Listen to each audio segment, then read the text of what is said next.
Yes, Ms. Ndlovu, we welcome you back to the interview room. I'll ask you the first question, and it's in two parts. The first part, what is the effect of a declaration of constitutional invalidity of any law by the High Court in a constitutional application? And the second part, state any two procedures by which an order of constitutional invalidity or validity by the High Court may be brought to the Constitutional Court for determination.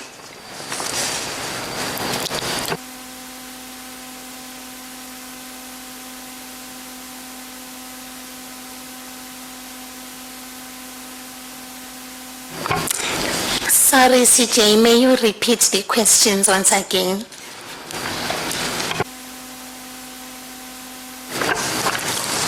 Yes. What is the effect of a declaration of constitutional invalidity of any law by the High Court in a constitutional application?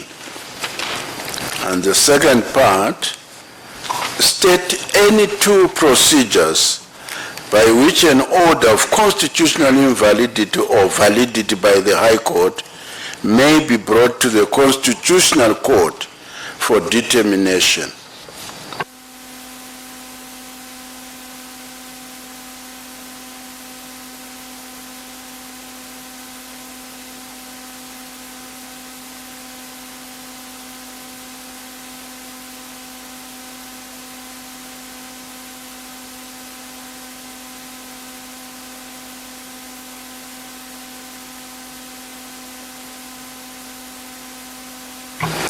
Thank you, CJ. On the first question, I believe it is in terms of Section 175 of the Constitution. Such an order is not valid until confirmed by the Constitutional Court.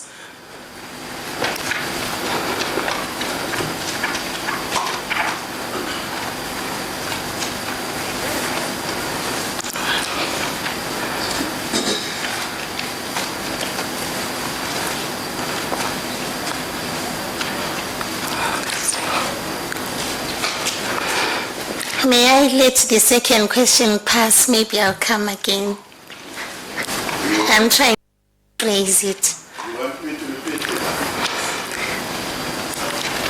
I'm trying to find a better way of attending to it.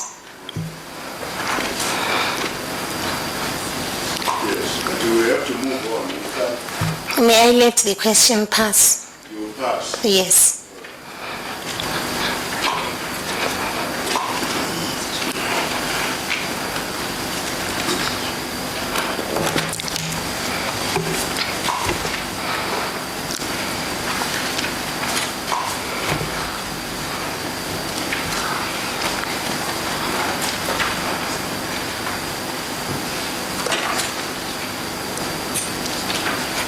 Yes, the second question is also in two parts.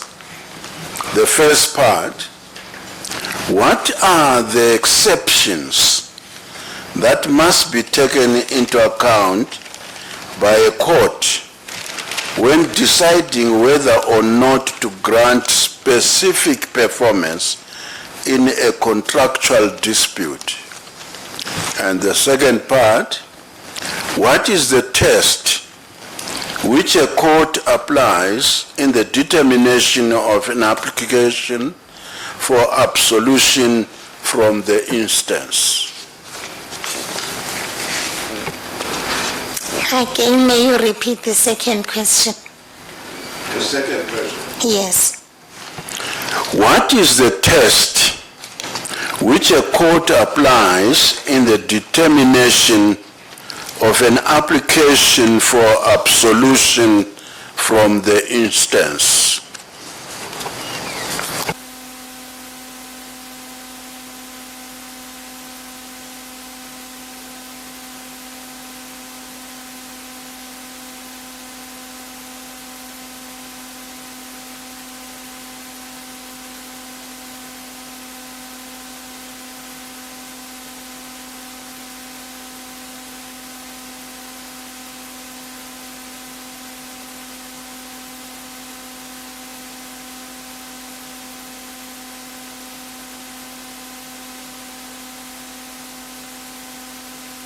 May you repeat the questions once again, CJ?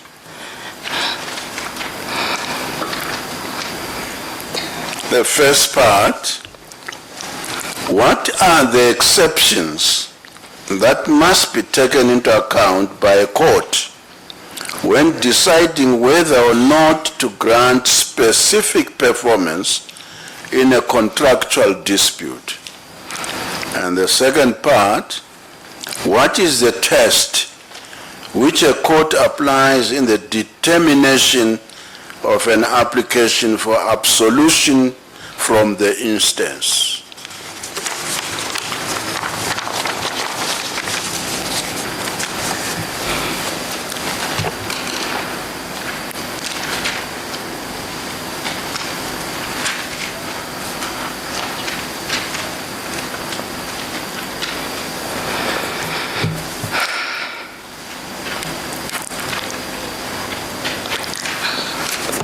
On the first question, I am giving it a guess. I think it's whether the parties had an agreement.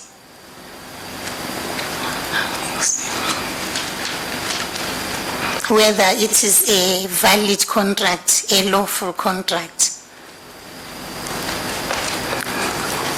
I'm just guessing. On the second question about granting an order of absolution from instance, it means none of the parties have proved their case. Then the court will grant an order for absolution from instance.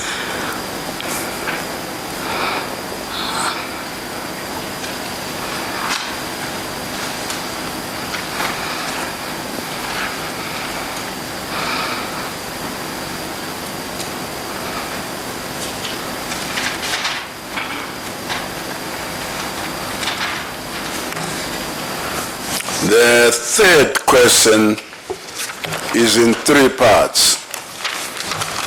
The first part, state any two components of a sentencing judgment. And the second part, how does a sentencing judgment under the sentencing guidelines regulations differ from the previous practice of giving reasons for judgment? And lastly, what is the role of the victim impact assessment statement?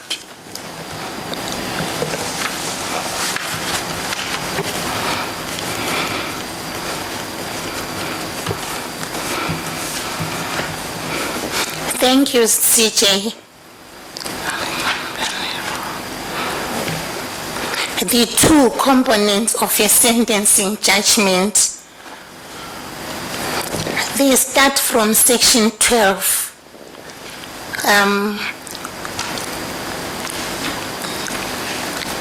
The inquiry in section 12 about the circumstances of the offender.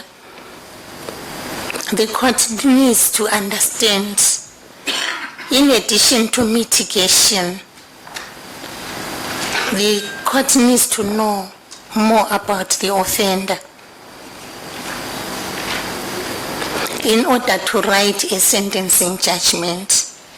The second aspect is the sentencing judgment itself, which must be informative, showing that the court has understood the type of an offender that it is dealing with,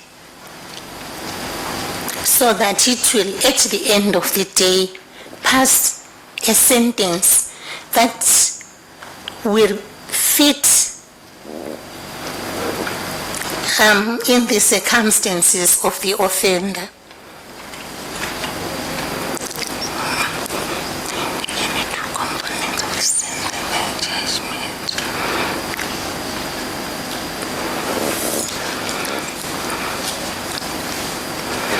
I'll go to question number 2. How does sentencing judgment differ from the reasons for sentence? previously, before the coming into effect of Statutory Instrument 146 of 2023, the courts used to write reasons for sentence. Sometimes the reasons for sentence, as the high courts have already said, some judicial officers were simply paying lip service without getting to understand the accused person, the way the offense was committed, and also the victim. However, with the coming of sentencing judgment, I must say it makes the judicial officer pass a very informed sentence, because you do consider mitigation, you do consider aggravation, you do consider the victim. Previously, the victim was not given an opportunity to come and explain, which was very unfair, because a victim reports a case to the court and wants justice to be done, but the victim will just hear that no, the matter has been finalized. But with this sentencing judgment, the impact, the input from the victim is now considered. For that reason, I would like to say, CJ, that the sentencing judgment is more informative to the accused person, to the victim, and to the public at large. The last part of the question is about victim impact statement. I am sure in my second part I have already touched on that, but I want to emphasize that when people report a matter, they want justice to be done. They are members of the public. They will go out and tell the world that now there is a change in the way things are done. Justice is done because I was called to court and I was heard. I want to give an example like a plea. An accused person has broken into the house and committed a very serious offense or even a robbery, traumatizing everybody. And the accused person comes to court and pleads. The witness and everybody else has been called. They are sitting outside. When the matter is finalized, because the accused person has pleaded, before they will just see someone going out, whether to pay bail or being escorted by prison officers without knowing what happened. But with the victim impact statement, the victim has an impact in the justice delivery system, which I believe is a stating forward in the sentencing guidelines. Thank you, CJ.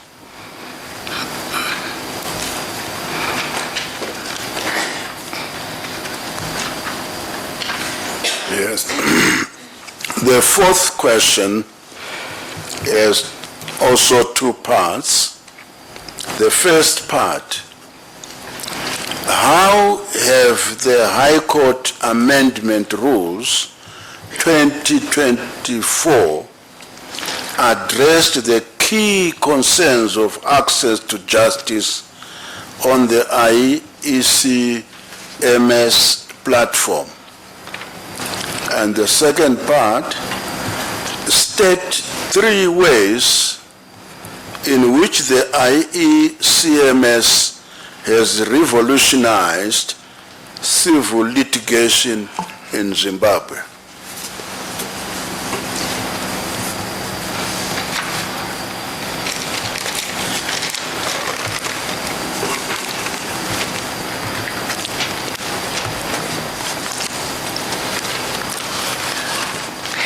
Thank you, CJ.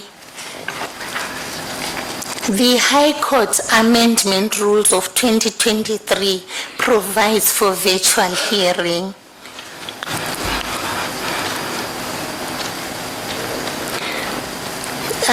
This is a positive step by the JSC introducing the virtual hearing, as it has a lot of advantages.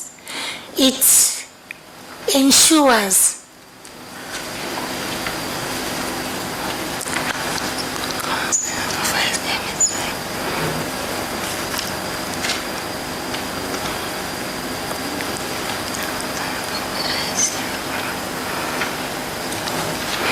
The High Court Amendment Rules of 2024 provides for virtual hearing, and through virtual hearing, litigants can participate in proceedings from anywhere in the comfort of their homes. It has brought so many advantages: cutting the cost of litigation, cutting the cost of transport, traveling.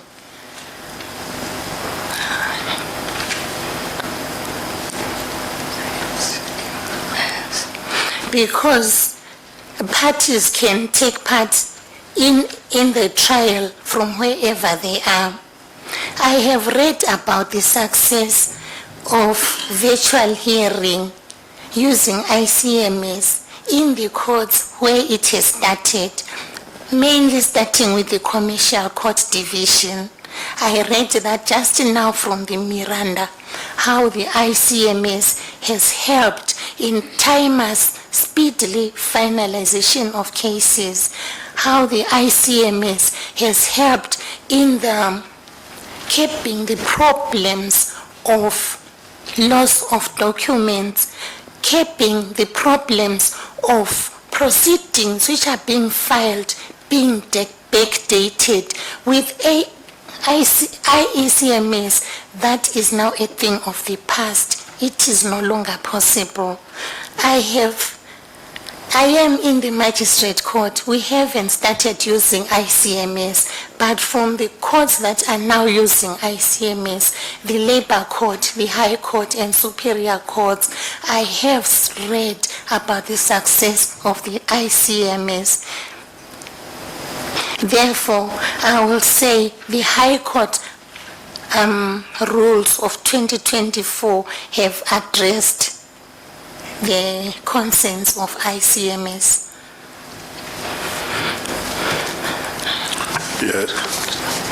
The last part is the 3 ways ICMS has revolutionized. Sorry, may I have the question again?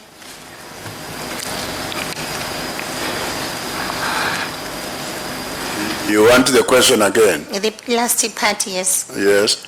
State 3 ways in which the IECMS has revolutionized civil litigation in Zimbabwe. Thank you, CJ. Let me start by saying Zimbabwe has become a litigious country. Every day, anytime, people want to take each other to court. Before that, it was difficult. I have already alluded to in the answer before that one had to travel to court. And the courts, as we all know, are not nearby. But the IECMS has revolutionized or has made it easier by bringing justice closer to the people. So my first state 3 ways. My first point is that it has made justice more accessible. It has cut the cost of litigation. I want to give an example. Even lawyers used to travel from one town to another to file documents, but now with IECMS, that cost has been cut. Also, I want to talk about IECMS as a means of timeless finalization of cases. No one would want the case to be pending in his portal for a long time. Actually, there are timelines to be complied with. So my last point on this question is that IECMS has revolutionized the civil litigation by timeless finalization of cases. Thank you, CJ. Yes, thank you. I will now hand you over to the other commissioners for more questions. Yes. Yes, thank you, CJ. Good afternoon. Afternoon, DCJ. I have one question for you, and this is it. As a prospective judge of the High Court, what is your understanding of the likely benefits of the stare decisis principle for the judiciary?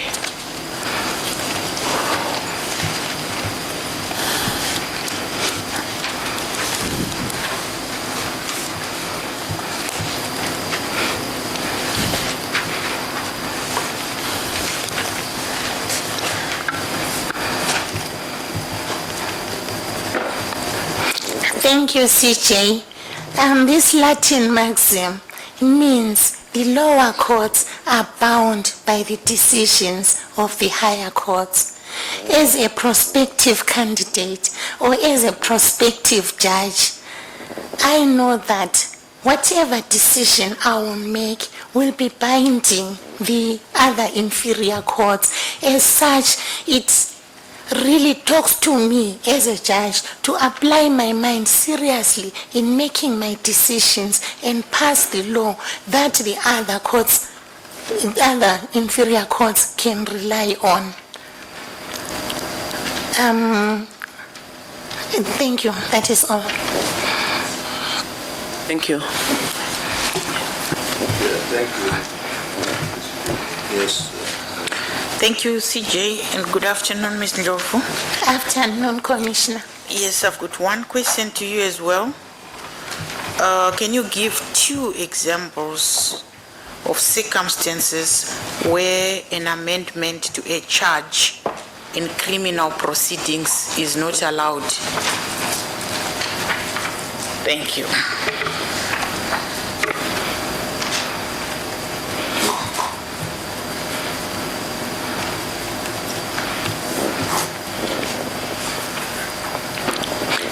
Thank you, Commissioner.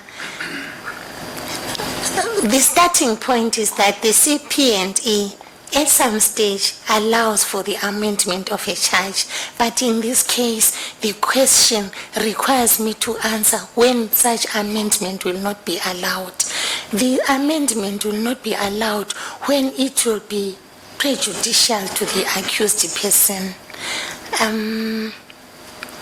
I think it's section 202 of the Criminal Procedure and Evidence Act, which allows for the amendment of the charge if there is a defect in the charge and that defect is cured by evidence, and then an amendment can be made.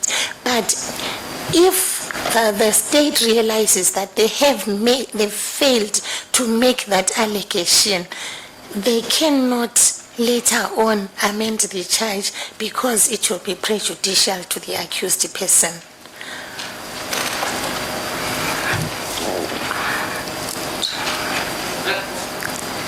You said 2, I'm trying to think of the second.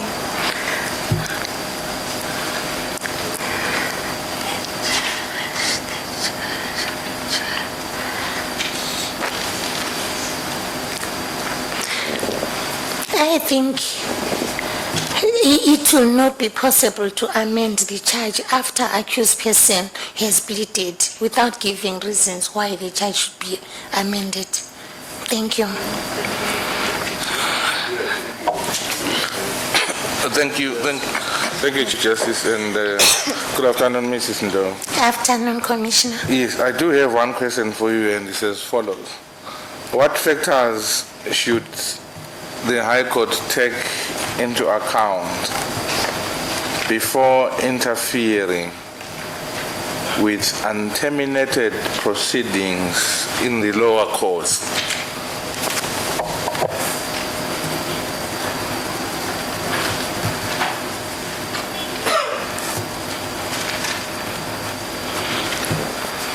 Thank you, Commissioner. I think in this case we are talking about constitutional avoidance, whereby there are proceedings in a lower court and the litigant wants to take the matter to the High Court. the High Court will not take the unfinished proceedings on the concept of constitutional avoidance. Thank you. That would be your whole answer. If you're happy with it, I'm happy. Okay, but there will be proceedings in the lower court, which means the applicant or the litigant can get recourse in the lower court, but somehow litigants, we have found that they take matters to the High Court when there are pending cases or pending proceedings in the lower court. For that reason, the High Court is touching on the jurisdiction of the High Court again. I said it's the concept of avoidance, but it also touches on the jurisdiction of the High Court because the proceedings will still be pending in the lower court. They cannot be proceeded in the High Court. I'm trying to think of the phrase that is used, which is like laboring the High Court with a lot of work which could be done in the lower courts. Thank you very much, and thank you, Mr. Chair. Thank you, Chief Justice. Good afternoon, Mrs. Ndlovu. Afternoon, Commissioner. I also have one question for you. As a judge of the High Court, what factors would you consider in determining the quantum of damages in a matter involving a claim of derelict?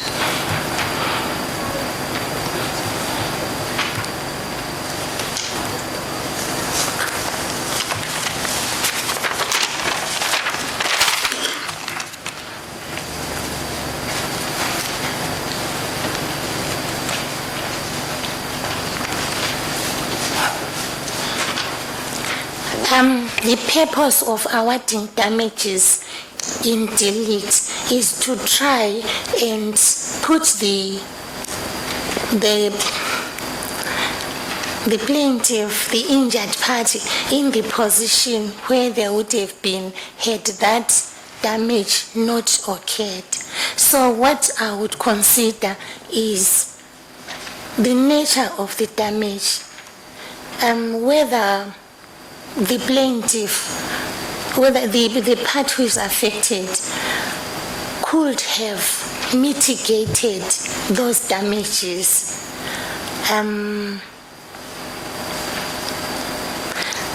I will also consider the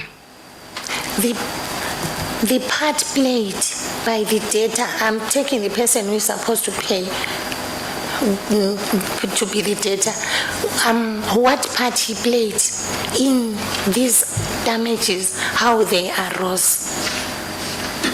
And all in all, like I said, it is to try and make complainant's situation better. Try to make the complainant, put them back to. It won't happen that they will be put back exactly because there is damage that has been done, but it is in a way mitigating the situation. Thank you. Thank you, Chief Justice. Thank you, Honorable Chief Justice. Good afternoon, Mrs. Ndlovu. Afternoon, Commissioner. Mrs. Ndlovu, were you given your marks for the written part of the interview? Yes, I was. And you are aware that you scored very well in the use of the IECMS platform, but very badly on substance. Yes, I was. And, you have been a regional magistrate for under 2 years? Yes, that is correct. Don't you think you are not ready for the High Court bench yet? May I explain the first part of the question, Commissioner? Yes, go ahead. What happened on that day, on 8 April, when we came for the interviews? I was happy that I successfully logged in to ICMS. I was happy that I took a pen and paper and said, being not very computer competent, but there is what we call computer literacy, that I can type my work, I can do this. I took my pen and wrote my judgment on the paper, and I transferred it on Word in the computer. Commissioner, I am sorry that I accidentally deleted. I panicked when I did that. And then there was not much time. When I was trying to race with time, I typed very little, which I felt very bad. But I knew Can I interrupt you? Yes. According to the report, you submitted a complete draft. And that is not the issue. The issue is you submitted a complete draft. So it's about performance, not about mistakes of posting or failing to post. No, I'm not talking about failing to post. I'm failing to post. The laptop was new and it had not been fully formatted. That issue was attended to after the exam. I am talking about the content of what I submitted, which was very brief. And because I had run short of time, having deleted my work, I had to scribble and follow the guidelines as to how judgment should be written. I quickly wrote there should be an introduction, the issues raised, everything up to. But it was very little because of time. Had I been in a position to submit the written one, I would have written the... It's all right. Yes, thank you. So I haven't answered the question of whether I am ready to be a judge of the High Court. Commissioner, you said I have been a regional magistrate for 2 years. I want to put the situation, my situation, before the Commission right now. I was first appointed in the regional court in March 2011 because I met all the requirements. But because by then there were no substantive posts, I was appointing as a regional magistrate. I only became a substantive magistrate in 2011. Otherwise, from 2022. Otherwise, from 2011, I could have been a regional magistrate had there been any substantive posts. I don't know whether that answers the question. Thank you. It does. Thank you.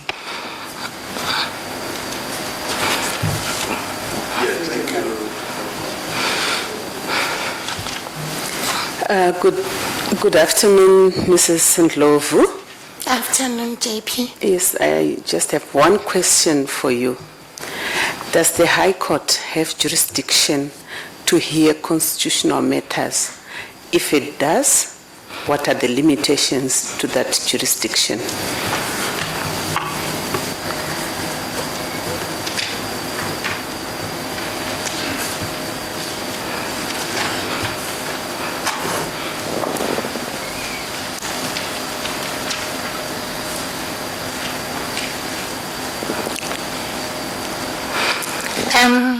The High Court has inherent jurisdiction to hear different types of matters, but when it comes to the constitutional matters, there are limitations, because I am aware of Section 175, where if constitutional issues arise, they have to be... If the High Court finds that the issue merits a referral to the High Court, it should refer the matter, which means the High Court is just a conduit in that it cannot deal with constitutional matters. Constitutional matters should go to the Constitutional Court. My answer would be the High Court has no jurisdiction to deal with constitutional matters. You've changed your position. Does it have jurisdiction? Does it not? May I start afresh? What I'm saying is,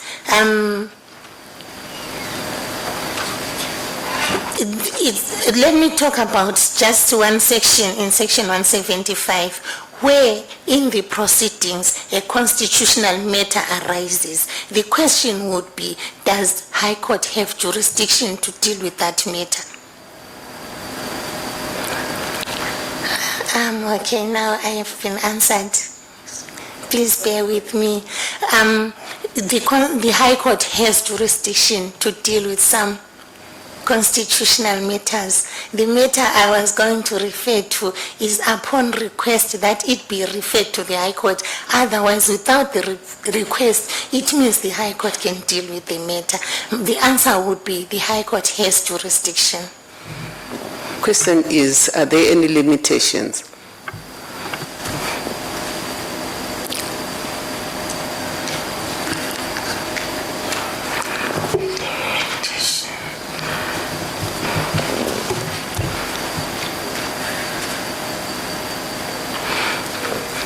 What comes to mind is the limitation would be when the High Court's jurisdiction would be ousted by the request to refer the matter to the Constitutional Court. Thank you, Mrs. Ndlovu. Thank you, JP. Thank you, CJ. So, following up on Commissioner Hogwe's statements around the score, would you agree with me that exams are meant to test various aspects, including time, pressure, stress, and then the substantive issues?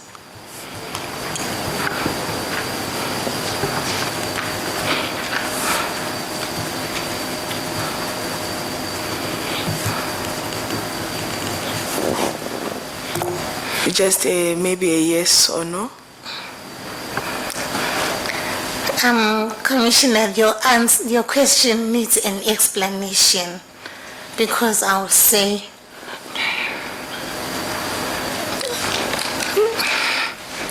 may I explain the answer? Okay, briefly. Yes, thank you so much. The exam is to test whether you are suitable, whether you qualify for something. Right. So in this case, as magistrates, we had not been advised that we should be computer literate. When we saw the advert saying bring the laptop, I rushed to IT office and said, please help me with how to use the laptop so that I can take it to Harare. I was not just going to bring a laptop to bring it to the interview. I need to be used. So, Mrs. Ndlovu, sorry if I am cutting you short. I think it is a necessary requirement to be computer literate, given that we are revolutionizing our court systems and making them digital. But on to my second question. Tell me of a time when you showed so much commitment to the, sorry, let me just take that again. Can you discuss a specific example from your past experience where you showed strong commitment to ensure the smooth and effective operations of the JSC?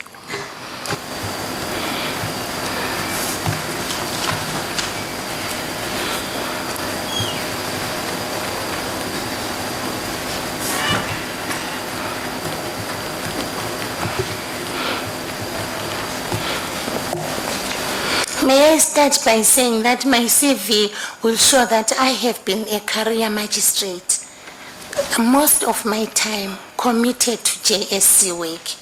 I have, from the CV, I'm sorry, I'm not touching the CV, you will see that I have worked in various stations.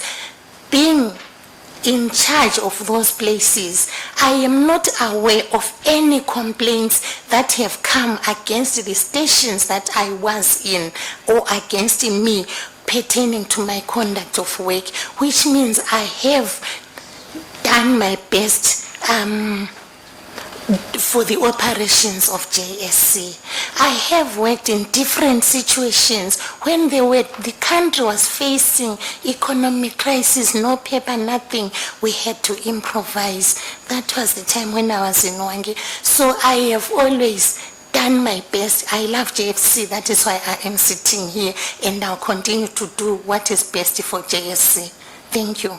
Yeah, thank you. CJ, we have no further questions. Yes, thank you. Okay. Mrs. Ndlovu, good afternoon. Afternoon, Commissioner. Can you tell us what is meant by a pre-sentencing inquiry in terms of the sentencing guidelines?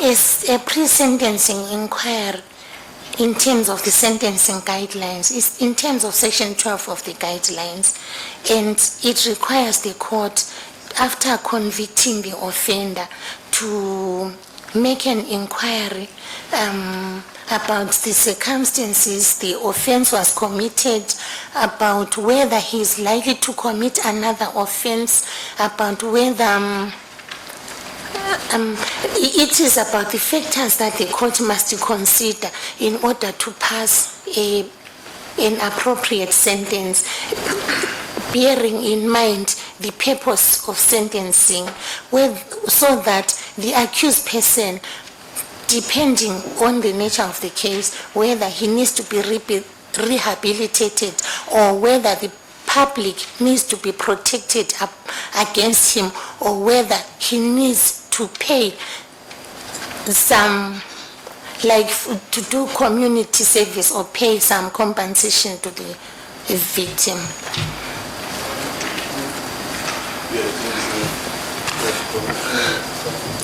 Thank you, Chief Justice. Mrs. Ndlovu, good afternoon. Afternoon, Dr. Katandi. Yes. If you are appointed as a judge,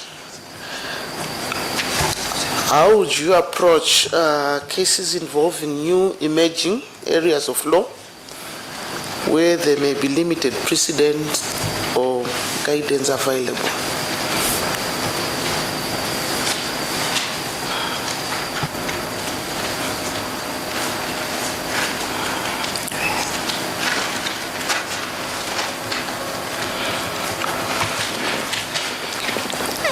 Thank you, Commissioner.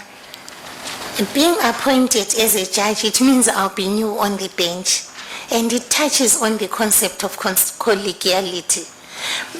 When you deal with new matters that are emerging, the colleagues there on the bench may have an idea of how to deal with them. So it is imperative that you consult, that you find out from those who are already there. Also, as a judge, I am required to read, to research, and get equipped with the changes in the law. So if new offenses are coming, if new cases are coming, I need to read and familiarize, also asking from those who are already in the system. What will be your sources of reference when you are reading? This is a new emerging area in law. What will be your sources of reference? We are not only confined to Zimbabwean law. It may have arisen elsewhere. So you read both domestic and international law. That's when you can maybe get some help. Like I have said, you can read, you can consult the colleagues, because they are also reading, you know. As the judges, you continue to read, they would have come across such a situation and they'll be able to help. So in short, my answer is you have to read domestic and international law. Maybe that situation has arisen somewhere. Okay, thank you. Nothing further, Chief Justice. Thank you. Yes, thank you. We have come to the end of your interview. You are excused. Thank you, Chief Justice. Thank you.